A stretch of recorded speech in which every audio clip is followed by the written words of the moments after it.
Flip to Freedom, episode number 46. Hello again, this is Sean Terry from the Flip to Freedom podcast, and we are on episode number 46. Now, if you're listening for the very first time, I'd like to welcome you and let you know that I designed this podcast for you to help you escape the 9-to-5, get out of the rat race, quit your job by flipping properties in your spare time using no cash, no credit, and no experience. That is the entire idea of this whole podcast, to show you exactly how to do that. Now, how are you going to quit your job? Well, you're going to quit your job by getting 1 year's worth of income in the bank as fast as humanly possible, so you can go out and have the option to be able to quit your job if you'd like. So, in this particular episode, now you can listen back to all the other episodes. I've got about 45 different episodes out there, and it's the entire process of exactly how to go out and do what we just talked about, how to find sellers, how to find buyers, how to negotiate. And see, flipping properties is as simple as finding a motivated seller. You sign a contract for a price, say $50,000. You find a cash buyer that can close quickly, where they sign a contract with them for $60,000. You bring both those contracts to a title company and instruct them to do what's called an assignment contract or a double escrow.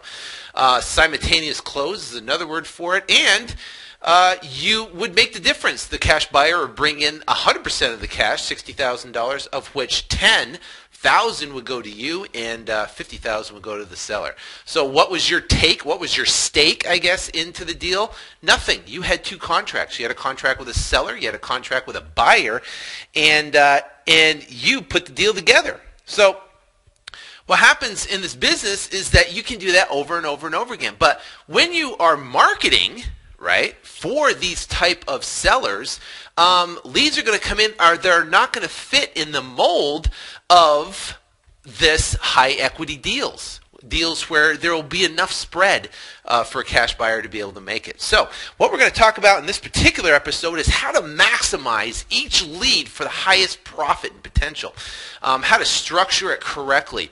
And once you understand the concept of exactly how to exit the property, and I've been doing the past couple episodes, I've been on a series of seller financing and how to structure deals and stuff like that, talking about different scenarios. But I want and I've had a lot of conversation with the Flip to Freedom Academy members, and it seems like the biggest thing is really understanding and getting a grasp of exactly what the thinking is when going in and negotiating with a seller to structure the deal correctly. And that's what we're going to talk about in this episode. Understanding the process, how to process the leads. We're going to talk about deal structure. We're going to talk about the 3 different types of leads that come in. You're going to have leads that come in with high equity, you're going to have leads that come in with little equity, and you're going to have leads that come in with no equity, and you've got to figure out exactly how to maximize those deals to be able to make money on them, and how to structure it for each different scenario that has come in. So we're going to talk about that. We're going to get in detail. I'm going to give you some different examples on some deals we're working on right now in the marketplace, and kind of dive in on exactly how that works. Now, I'd like to thank several people who actually went into the iTunes store. They went into iTunes on their computer or on their iPhone, and they went in iTunes, found the Flip to Freedom podcast, and they submitted a review.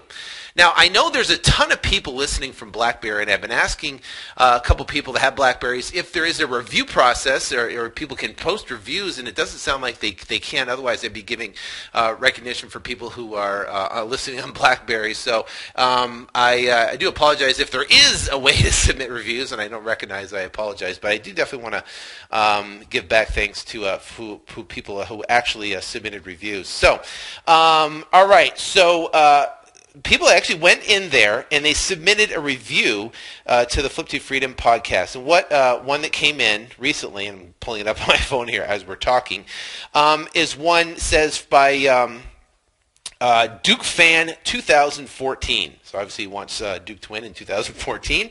April 9th, 2011 said, a must for beginning real estate investors, 5 stars.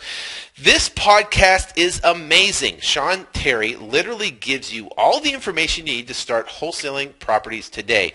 He doesn't leave anything out. I especially like the most recent podcast, episode 45. He tells you how you can structure different deals based on what type of leads come in. If you can't wholesale a certain lead, there are many other ways to get that deal done. I have discovered this podcast 2 months ago and have been listening to it non-stop. I think I've listened to each episode at least 3 times. You're probably getting sick of my voice. The more times I listen to each episode, the more it begins to make sense. Keep it up. The great work, Sean. Well, Duke Fan 2014, thank you so much for going in iTunes and submitting that review. It is much appreciated. Now, if you'd like to learn more about me or like to learn, I have actually a free 129-page book. It's a 129-page book that I wrote, and it's in detail. I mean, I've had people tell me that they have spent well over $1,000 for information that I give away. I explain the entire process on how to quit your job in 19 weeks or less. I go in detail. I leave nothing out. And I can tell you, you can get that for free. All you have to do is visit flip2freedom.com, flip2freedom.com. You'll see a video of me on the front page. And there'll be a place where you can enter your email address, and I will email you a special link to where you can download that book for free. And I go through the entire process, 19 weeks, step by step, exactly what you have to do to go out and become successful in this business and understand the entire process. And like I said, I've got great reviews off it. All right, enough of the chat. Let's get into it. Now, first off, I want to talk about, picture this. It's almost like a funnel, okay? And we have leads that come into a funnel, and then we sort leads on the other side of how we're going to structure these deals. Now, in the last episode, I talked about briefly about what the mentality is when thinking about structuring these particular deals. Okay.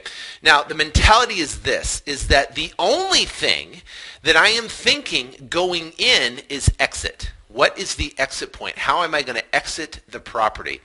And if you think of the exit going in and taking the information down from the motivated seller and structuring the deal to create a winning scenario for the seller and for yourself, then if you think the exit, then you'll know exactly how to structure the front end of it. Now, what am I talking about exits? Well, there's different leads that will come in, right, off the marketing. There'll be high equity leads.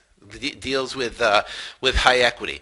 And if you have high equity, meaning that there is a spread, a large enough spread for a fix and flip investor to be able to go in, buy the property, renovate it, fix it up, and sell it. If you have that type of spread of equity, then what can happen is you're going to structure that a different way. That is an exit point where you're selling equity. Okay, you're selling the deal below market on a high equity deal, and that's your exit, and that's your hook, I guess you could say, to market the property. Now, what if a deal comes in and it doesn't fit that model? What if a deal comes in that it doesn't have enough equity for a fix and flip, but because they have a loan in place or some other lien or obligation on the property? Then what do? Well, the next exit, right, would be a lead that comes in with little equity, where it doesn't really make sense from a fix and flip side, but it would make sense from a cash flow side.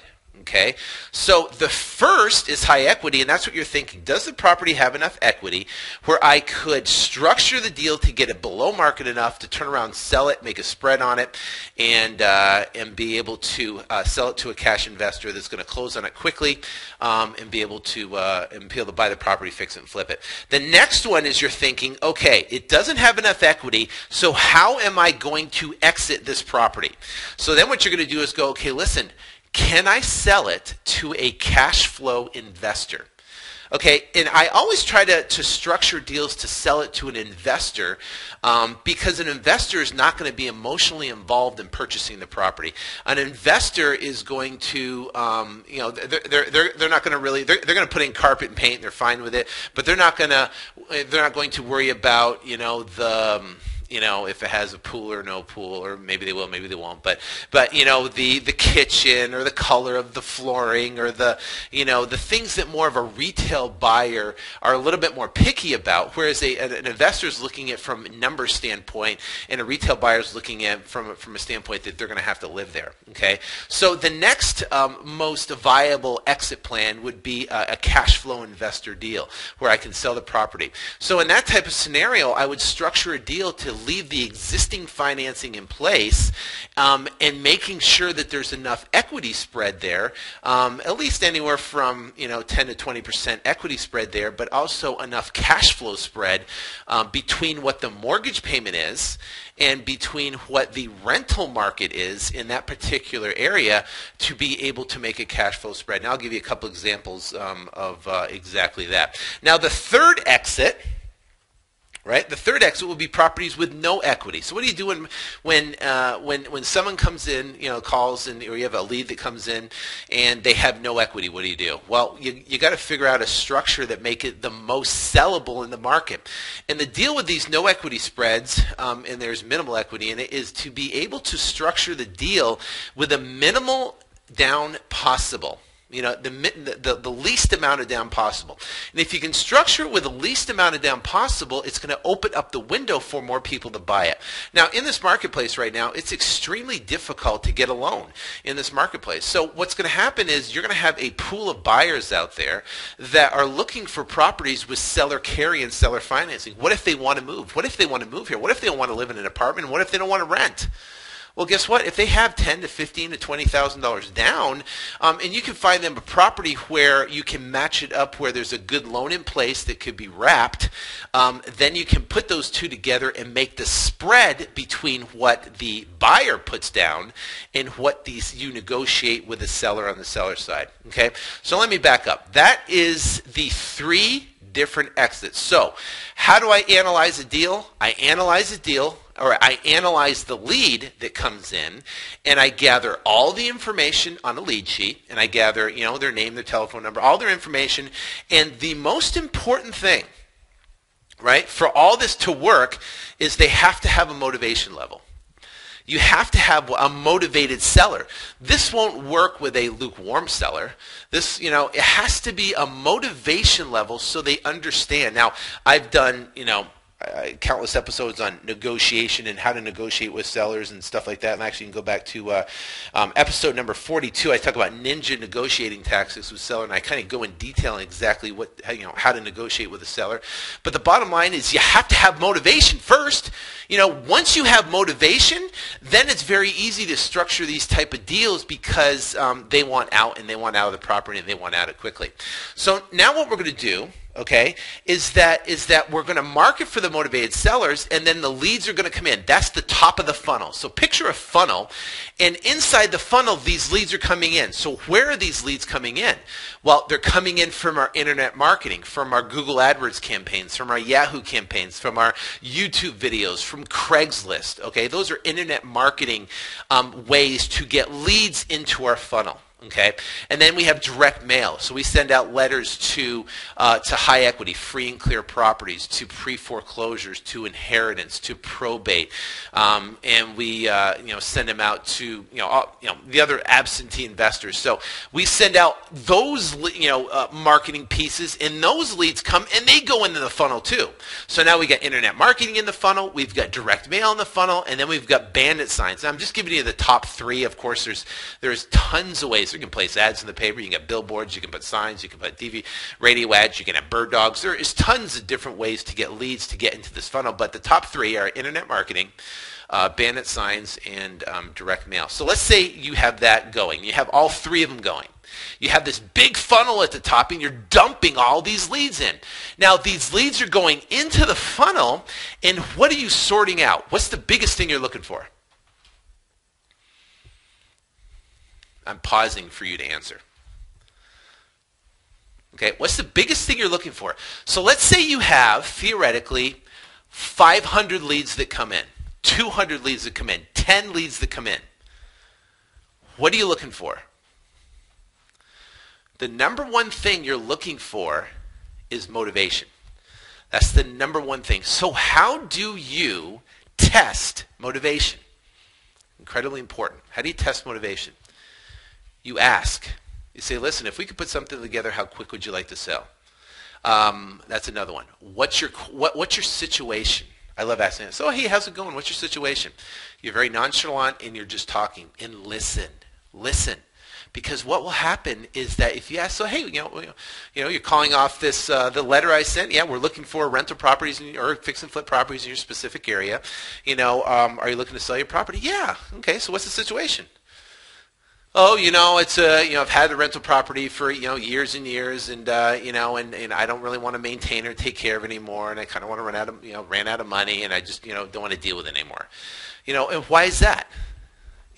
Well, the tenants have been, a little, hard to deal with in collecting the money and yada, yada, yada.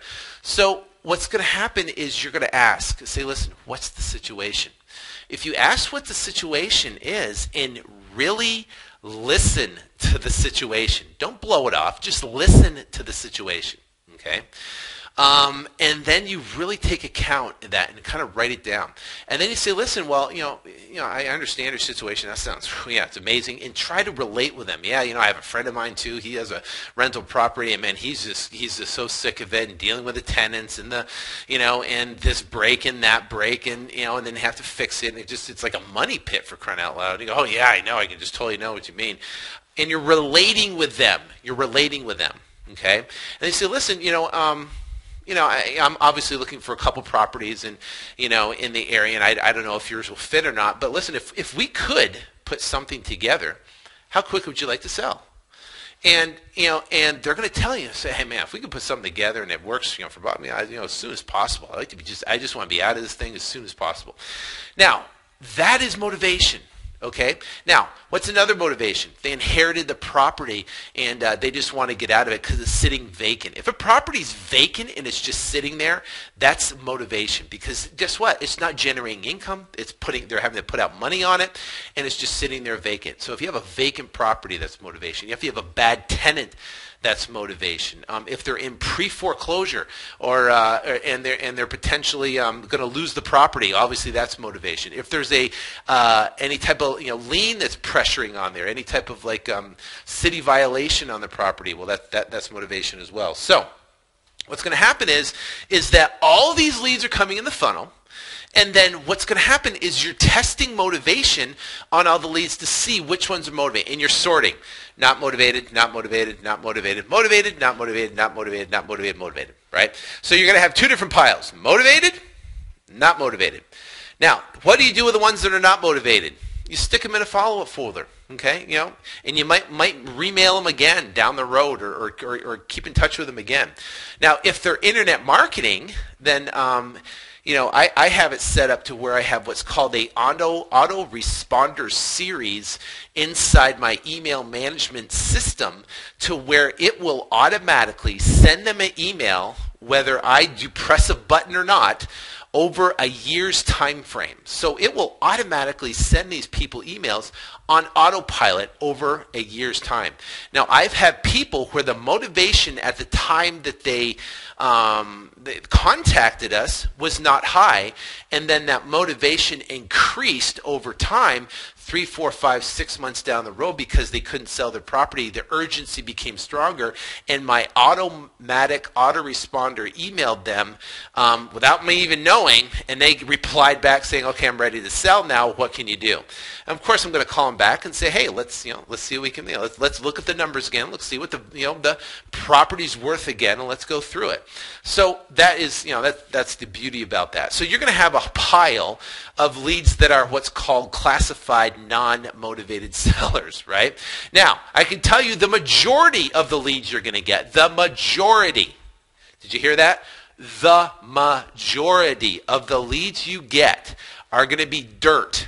Okay, you're digging for gold, right? And Al, when you dig for gold, the majority of the digging is going to be dirt. You're going to have a select few that's going to be gold.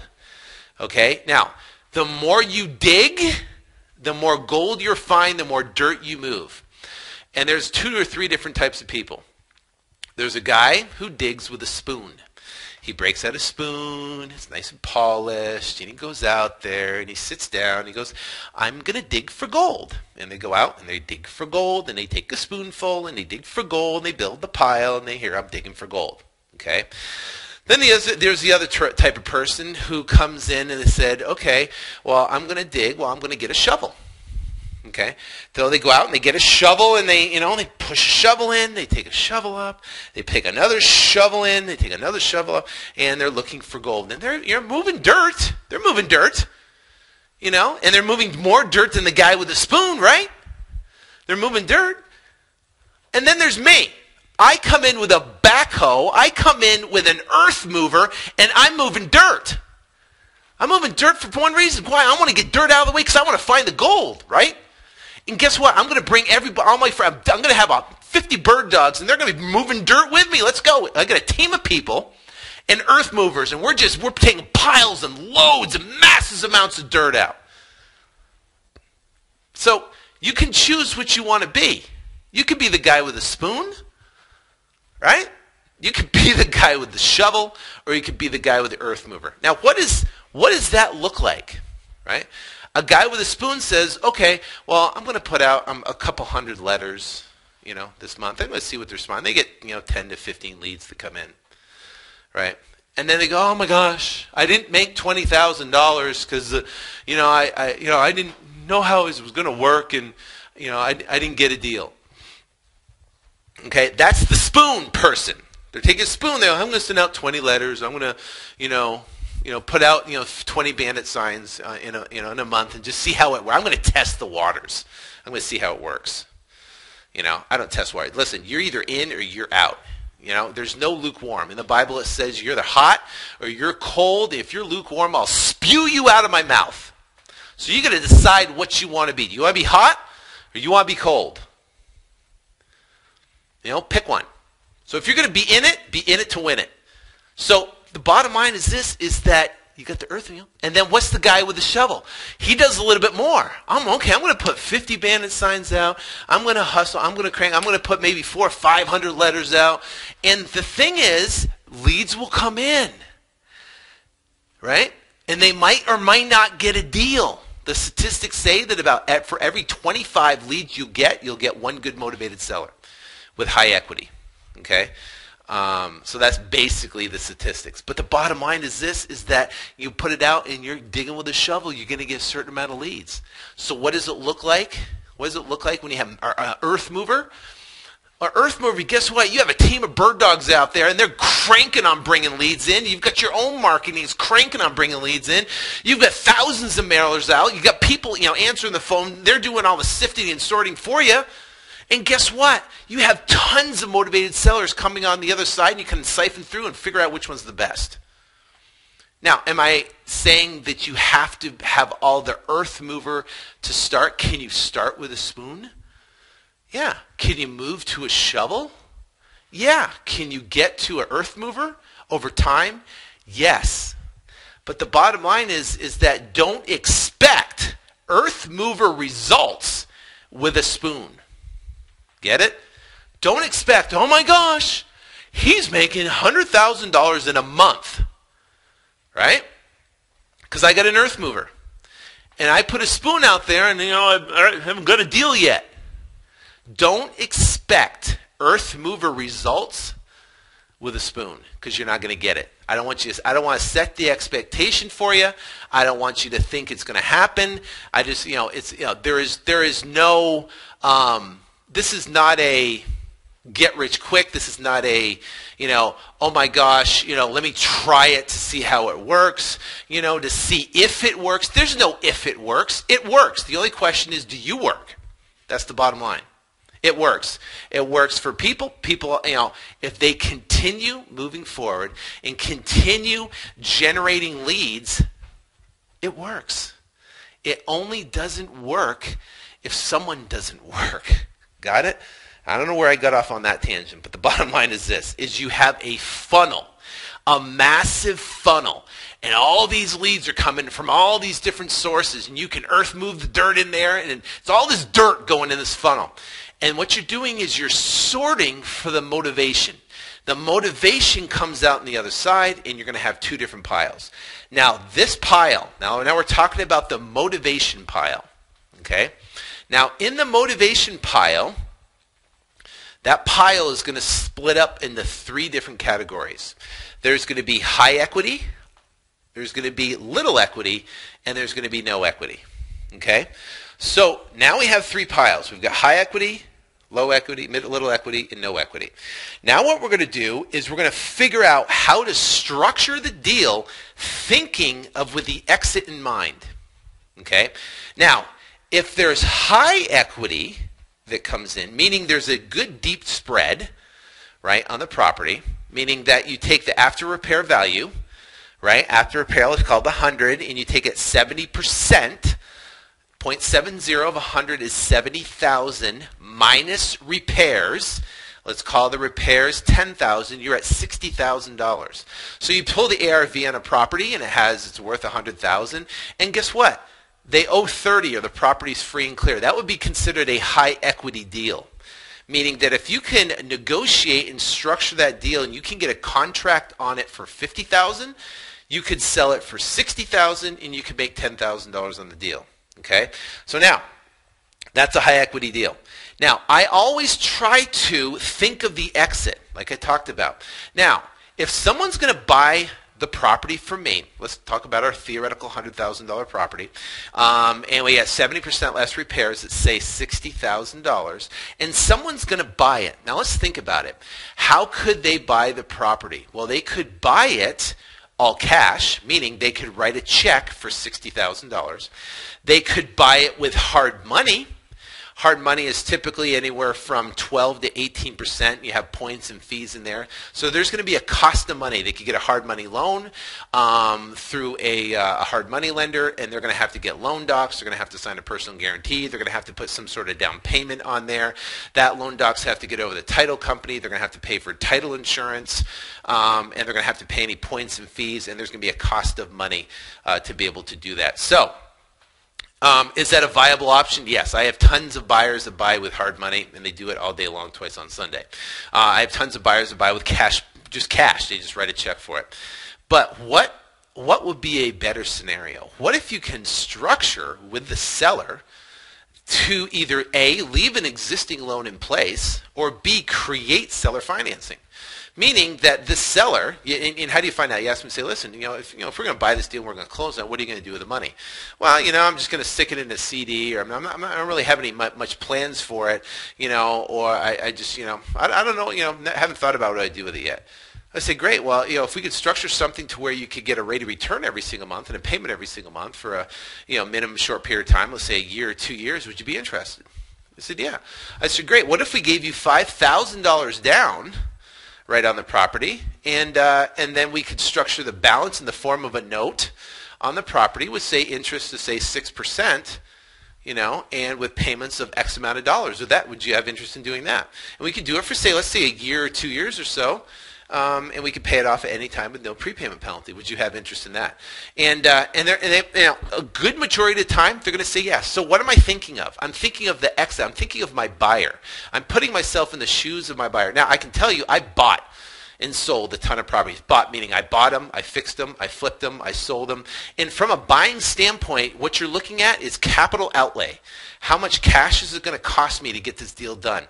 And you look at the type of return or type of profit you can make on the deal, and that'll make a determination of exactly if you're going to pull a trigger. So if I can structure the deal with seller financing in place with, say, $15,000 down, right? $15,000 down, of which 5 goes to the seller. The balance is a note that they that the title company created at 6% interest. Well, guess what? They're going to be all over it because their cash-on-cash return is going to be higher, and that's going to make the property more sellable, if you understand what I'm talking about. So now, when I am talking and I'm negotiating, now I can tell you this right now. When the lead comes in, I take all the information down. There's going to be two different piles. There's the motivation pile. And if they're motivated and the deal and they have equity, then what I'm going to do is I'm going to pull all my stuff together, my comparable sales. I'm going to figure out what the property, what the property's worth, what the ARV is. And I'm going to start thinking about different structures. I'm going to structure the seller financing structure, and I'm going to be thinking about the just a straight cash offer structure. Okay, so I'm going to think about those two different structures, and then that's what I'm going to go in. Every appointment I go on or every seller I talk to when it comes to negotiating with them, I know exactly, specifically where I need to be to make money on the deal and the best couple different options to offer them, when it comes to negotiating and making the deal work. So I know that going in prior to me. I just don't go into an appointment not knowing where I need to be at. I know specifically. I have it all lined up. I have it in my head, or I have it written down on the inside of the folder. The other thing I do is I drive the neighborhood, and I know the neighborhood inside and out prior to my appointment. And if I know the neighborhood inside and out prior to the appointment, then guess what? The seller, can't send me a trump card and say, well, wait a minute, the house right down the street is going for this much. Why wouldn't I sell it for that? And I said, no, Mr. Seller, that guy wants to have it, that house has been on the market for 600 days. It hasn't sold. And, if you want to sit on the market for 600 days, Mr. Seller, you can do that if you like. But, that's not what we're here for. We're here to make a decision on a quick cash transaction that we can close quickly. You don't have to pay realtor fees or commissions or fees. And we're not going to ask you to fix it. We're not going to deal with appraisals. We're going to get it done, and we're going to get it done quickly. Is that what you're looking for, or do you want to sit on the market for 600 days? And they're going to say, obviously, I want to do it quickly. I said, great, so let's talk about numbers. So now, when you're doing that with a seller, okay, when you have all this information there with you prior to going on the appointment. So now when you're going on the appointment, you're thinking of strictly exit, of how you can get out of the deal, and that's a high equity deal. Now, let me give you a scenario. Okay, I got a deal I'm working on right now. I think I told you about. It's a deal in Scottsdale, and it's a property. It's a lead that came in off internet marketing, and or referral off someone off internet marketing, either or. And what happened is they basically just wanted out of the deal, owed $38,000 on the property. The property's worth roughly 400 plus. Non-fixed up properties are worth 400 plus. Non-fixed up properties, okay? Just average everyday houses that have not been updated since 1996 are going for $400,000.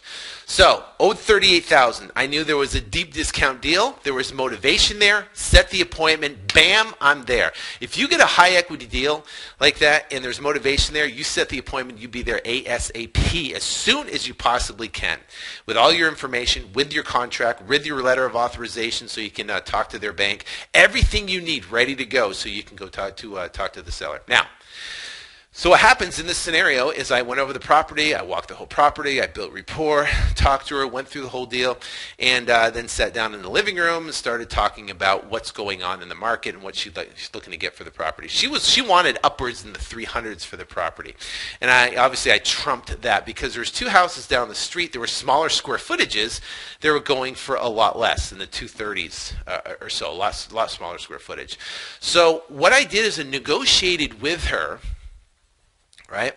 I negotiated with her to basically keep the existing $38,000 loan in place, structure a note for 2 years for $200,000, wrapping the $38,000, okay, and with $20,000 down. That's how I structured the deal. And I was thinking, on the exit plan, well, guess what? It will save a buyer coming in with $200,000. Then turn around and market it for $265,000 for a $45,000 potential profit spread. Okay, so when I turn around, and that's how I structured the deal. On the front end, got the contract signed, got it done, and bam. Now it's time to go to escrow. So negotiated the whole process, went back and forth, and used other properties in the marketplace that were lower, like bank-owned properties that were on the market at lower comparable sales to negotiate a lower price. Okay, negotiate it with structure in mind of thinking of my buyer. Okay, now doing that, I turn around and I sold the property for that same amount, for $265,000, and we're closing on it next week for $45,000 profit. That's not bad. Those are high equity deals where you can make huge pops, huge returns. I think the biggest deal I've done is excluding luxury homes, is just on a regular property, is $250,000 on a deal, $250,000 on one particular deal. That's not bad. that's for most people, that's a couple, 2-3 years income on one deal. You'll get those deals. Those deals will come in one in every 20, one every 30, one every 50, one every 10, whatever. Those deals will come, and you're going to go, holy cow. Thank you, Lord, for bringing this lead to me that comes across. And it's going to be a win-win for all parties. Okay. Now, those are high equity transactions, high equity deals. You want to think exit. If you can structure seller financing on it, then definitely do it. Now let's talk about little equity deals. Okay. Now we're talking about little equity, meaning the property has little to no equity in not no equity, just little equity. Okay. Give you another deal we're working on. So you have your pile, you have the high equity, you have little equity, and you have no equity. Now, on the little equity, you want to be able to sell that property to a cash flow investor. Now, how you do a test on it to determine if it would fit the model for a cash flow investor is what you do is first off find out if they have a good loan in place that you can structure for at least a 5-year hold, a 5-year wrap. Okay? So you got to make sure that they have a good loan that's wrappable. It can't be like one of those interest only, or not interest only, but ARMs, which is like it's adjustable, like a negative amortization loan. It can't be a what the heck is that called? A reverse mortgage. You can't have a reverse mortgage. You can't wrap those type of things. So, so in this particular situation, you want to find a good mortgage, like a 30-year fixed or an interest-only loan that's locked in. Adjustables don't really work, that well at all unless, it has to be completely disclosed to the buyer that they know it's adjustable. So what you're doing is you're looking for a good loan. You're looking for at least 20% or 15 to 20% equity in the property to make it make sense. So it's slightly below market. But the biggest factor is this: is that the market rents versus the payment, the total all-inclusive payment, meaning the payment with your taxes, meaning the payment with your insurance, and your interest payment on there. So, or in principal and interest payment. So that is what you got to figure out. What's the payment versus what's the rent? So how you figure out rents? Well, you go to rentometer.com. You type in the property address. It'll give you rents around the particular neighborhood. So I'll give you an idea. A lead came in off a Bandit sign off of a property in Tempe, I think I told you about, and the seller owed $107,000 on the property, and the interest rate is 2.87%. Right? Payments is $682,000.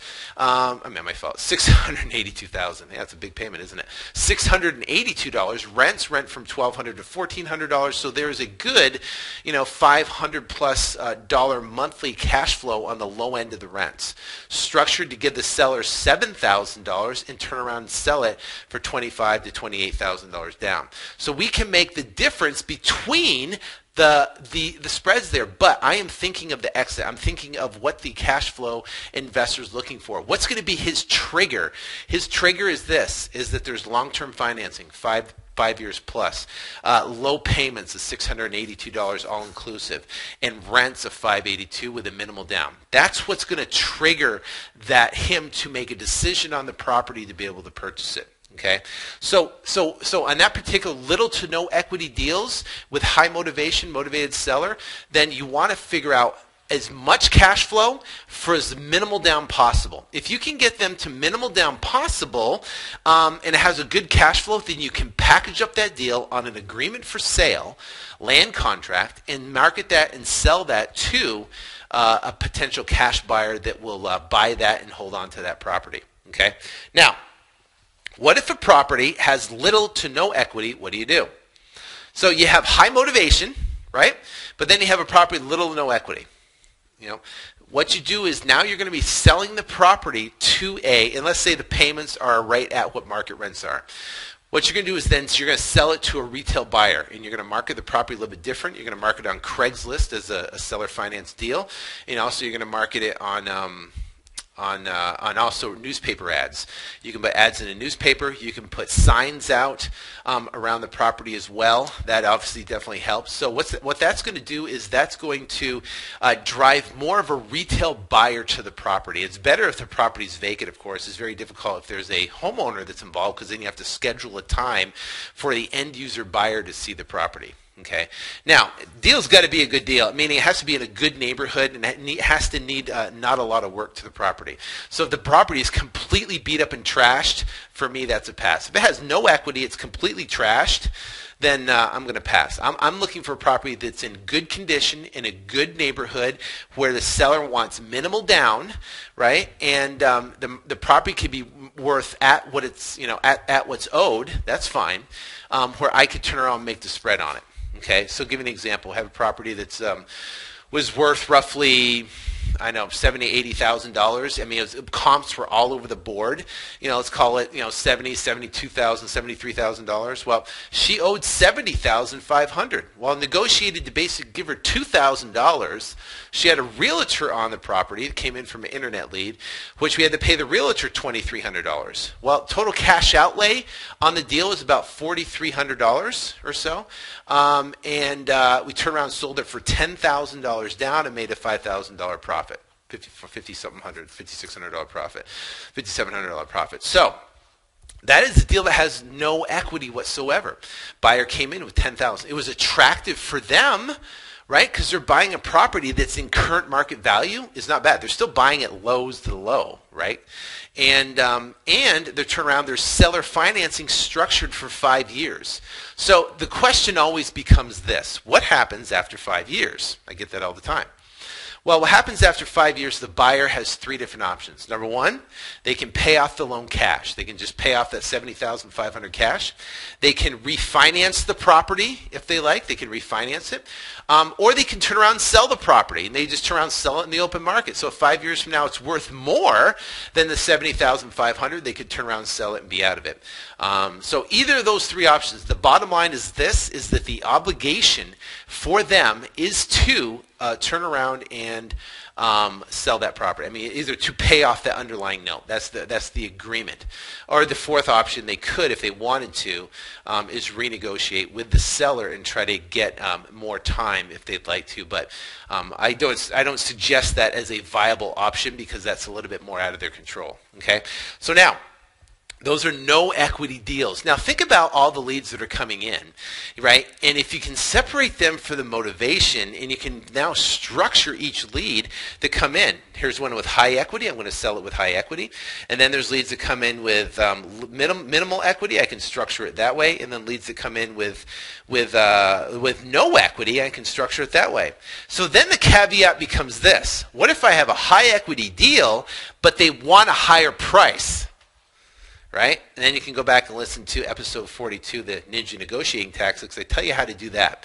And that is basically, you drive hard for the high equity deal. You try to get the lowest price possible on the high equity deal. But if they won't budge on a certain price, and it still makes sense to fit in Model 2 or Model 3, then what you can do is you can structure it to make sure there's enough cash flow, and they can come in with a minimal down payment and structure seller financing. Okay, you can structure seller financing on a higher price. So even if you have a high equity deal and they just they're not that motivated to sell at that low a price, then what happens is you can fit them in the other two boxes, as long as you can structure it and have the exit correctly, because you know that it has to be cash flow. You know that you have to have the cash flow, and you have to have minimal down.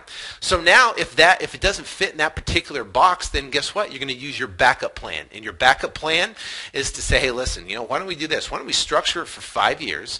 Why don't we structure it for, say, $5,000 down, since you're not using all your cash? We can give you the price you want for the property, but guess what? We'll put $5,000 down for 5 years, and we can pay you 5 to 6%, over that time on a monthly basis. Would you be interested in that? And I'm giving you a price you want. If you want me to pay all cash, then guess what? We're gonna have to be at this price, because obviously I can buy a house down the street, for the those numbers, the low cash numbers, to make our numbers work. So, what would you prefer to do, Mr. Seller? And then if they say no, I don't want to carry, and no, I don't want to, the low all cash offer, then guess what? It's done. See ya. Bye bye. It's no more. That's it. It's a dead deal. The motivation level isn't there. It's not high enough there for them to be able to do something. Okay? So knowing these different exit strategies and which would sell in your market and which type of buyer will buy the property, you can have the flexibility to structure deals any way you want. Just remember this. Always go for the wholesale deal first. Always go for the deep discount deal first, and then negotiate other options down the road if you can't get them to a level of of the motivation or a level of price that would make sense on a wholesale basis. Okay? So that is the no equity deal. Now, I found this great clip for you. Okay? Because this is the deal, is that people get started in this business. And I'm going to tell you one thing, and I want to be straight up with you. This business is simple in concept. Simple in concept, meaning, you find a motivated seller, right? You sign a couple-page contract to buy it at a price. And you find a cash buyer, right? To buy it at a higher price. You simply sign a contract with a seller. You sign a contract with a buyer. You bring both those contracts to a title company, and you tell them to do a double escrow, a simultaneous close. Simple, right? That's simple. Okay. It is not easy. I don't want to get your hopes up. Don't want to tell you. Don't want to say, oh my gosh, this is a push button. I'm going to push a button.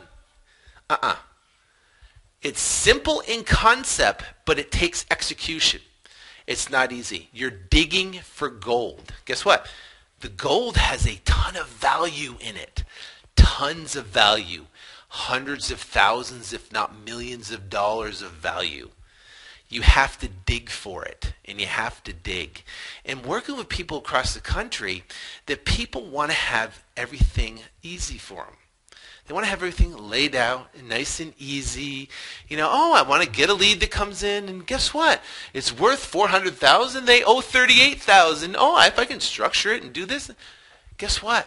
It takes tenacious persistence on your part to blow through and dig through and blow through the learning curve and realize that, you know what? It's a funnel. I got to get as many leads in the funnel as possible, and guess what? It will come out. And then people become worried about, well, what if I'm spending money on leads? What if I do that? What if I spend money on leads? And I don't get a deal. Well, don't look at that. What if you spend money on leads, you do get a deal? Right? Is the glass half empty or glass half full? You heard that 1,000 times, right? The bottom line is that what if you can do it? What if deals come in? And guess what? What if they don't? What do you do? Quit? Oh, it didn't work. No, it works. You didn't work hard enough. You didn't work as much enough. It works. I'm doing it every single day. Every single day. And I do a podcast, and the thing is that I'm not some rocket scientist. I don't have a college education. I'm not the smartest tool in the shed. Sharpest tool in the shed, I could say. Smartest tool in the shed. I'm the smartest guy in the class. I'm not. I was the average student, right? Didn't graduate the top of my class. Didn't go to college. Join the Marine Corps. So what's the difference? What is the difference? And there's going to give you a couple different things.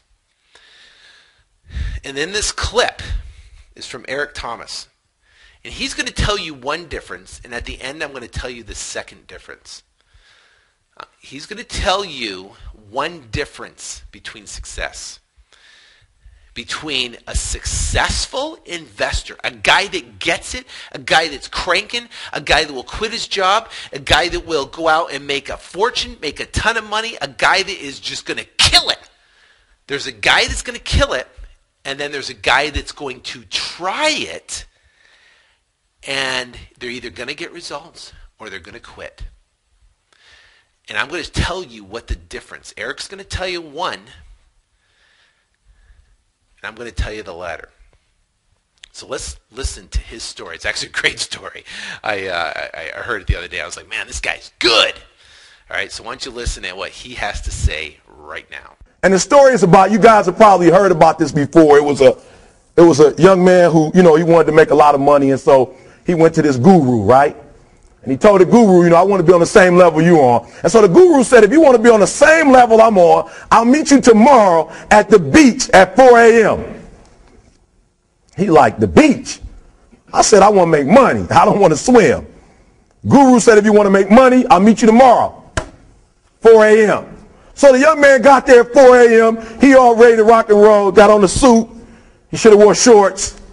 The old man grabs his hand and said, how bad do you want to be successful? He said, real bad. He said, walk on out in the water. So he walks out into the water. Watch this. When he walks out into the water, it goes waist deep. So he like, this guy crazy. Adrian, he like, I want to make money. He got me out here swimming. I didn't ask to be a lifeguard. I want to make money. He got me in. So he said, come out a little further. Walked out a little further. Then he had it right around this area, the shoulder area.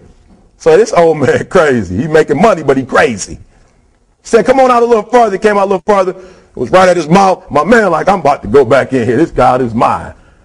So the old man said, I thought you said you wanted to be successful. He said, I do. He said, walk a little further. He came, dropped his head in, held him down, hold him down. My man getting scratching, holding him down. I got you. I know you brushed it out, but I got you. He had him held down. I need you for an illustration. He had him held down. Just before my man was about to pass out, he raised him up.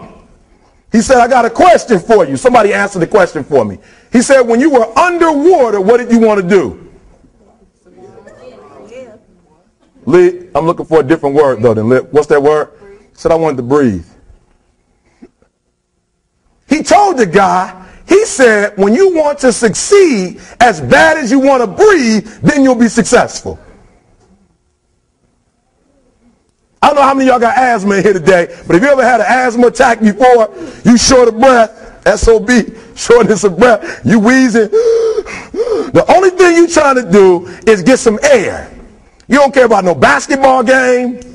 You don't care what's on TV. You don't care about nobody calling you. You don't care about a party. The only thing you care about when you're trying to breathe is to get some fresh air. That's it. And when you get to the point where all you want to do is be successful as bad as you want to breathe, then you'll be successful. And I'm here to tell you, number one, that most of you say you want to be successful, but you don't want it bad. You just kind of want it. You don't want it badder than you want to party. You don't want it as much as you want to be cool. Most of you don't want success as much as you want to sleep. Some of you love sleep more than you love success. And I'm here to tell you today, if you're going to be successful, you've got to be willing to give up sleep. You got to be willing to work off for 3 hours of sleep, 2 hours. If you really want to be successful, some days you're going to have to stay up 3 days in a row. Because if you go to sleep, you might miss the opportunity to be successful. That's how bad you got to want it. You got to go days without, listen to me, you got to want to be successful so bad that you forget to eat. Beyonce said once she was on the set doing her thing, 3 days had gone by, she forgot she didn't eat. Because she was engaged. I'll never forget when 50 Cent was doing his movie, I did a little research on 50, and 50 said that when he wasn't doing the movie, he was doing the soundtrack. And they said, when do you sleep, 50? Sleep. He said, sleep. Sleep is for those people who are broke. I don't sleep. He said, I got an opportunity to make a dream become a reality. Don't you love his energy, his motivation? Don't you love that? Because this is the deal. This is the deal. You have to want it more than a breath of air. I thought that was phenomenal because he's 100% right. He's 100% right. If you come in this deal lukewarm, like I talked about, you got to be in or you got to be out. You got to be committed. You can't come in going, well, I'm going to try it out and see if it works, because guess what? Don't waste your time. It's not going to work. You be in, you be committed. You got to want it more than anything else. More than breath, more than air. You want to want it bad. So that is the number one key component from someone that's massively successful and someone who is not just floating along. That's it. And another key component is this, and I've said it 100 times. It's how many leads you put in the top of the funnel. That's it.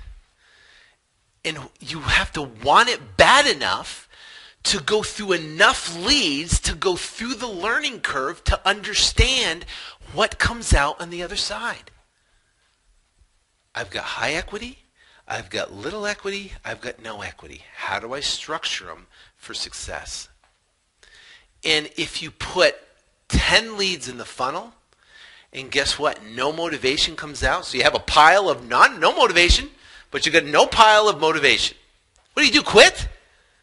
It didn't work. No. You're going to quit.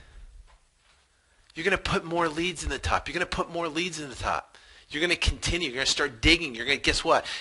You're going to have the attitude. I want it bad enough where I'm going to continue putting leads in the top of the funnel until I find a way to do this. I don't care what it takes. See, that was my attitude when I first got started. I was taught to knock on doors. I had to go knock on pre-foreclosure doors.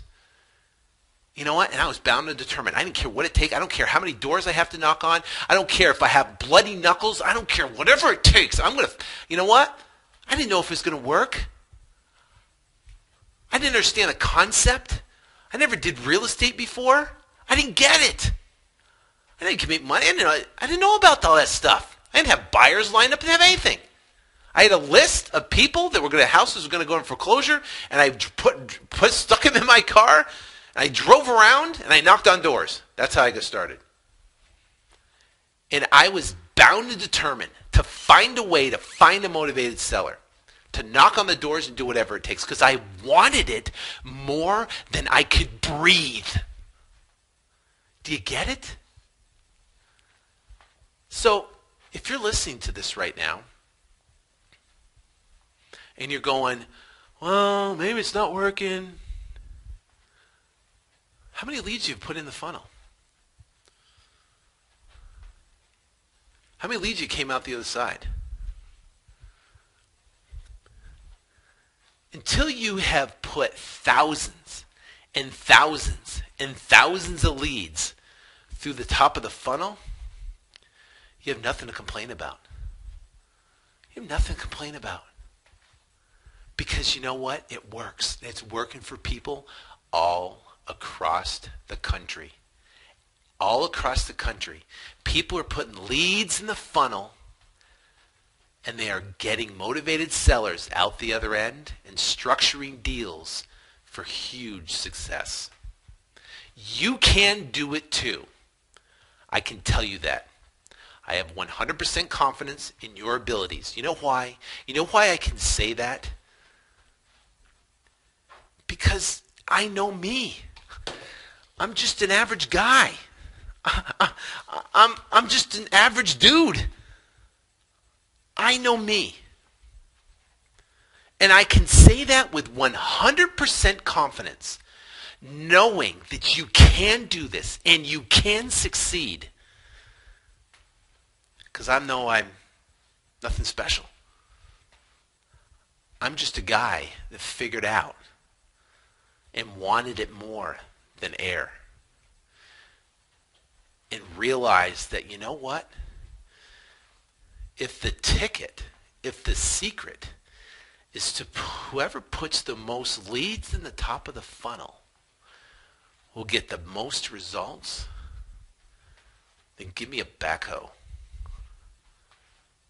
Give me an earth mover. Build a team, and we're going to dig dirt. We're going to dig more dirt than anybody else. We're going to dig more dirt than our competitors. We're going to dig more dirt than I've ever dug before.